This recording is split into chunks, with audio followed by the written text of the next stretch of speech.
Think about the last powerful message you saw. Was it just text? Probably not. Today, communication is a fusion of image, sound, and word. When we create a podcast, a website, or a film, our goal is to make all those parts work together, to make them sing the same song.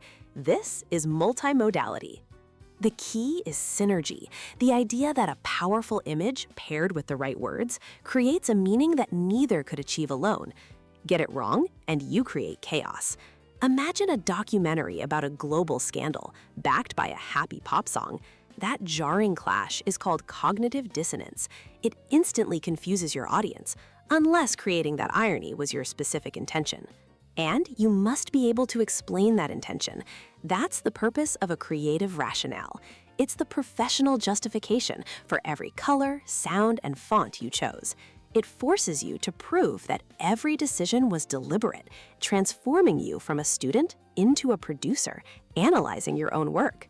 Because in a professional project, nothing is an accident. Your font choice sends a message. A serif font with its classic feet suggests tradition and authority. Think of a law firm. A clean sans serif font feels modern and efficient, perfect for a tech company.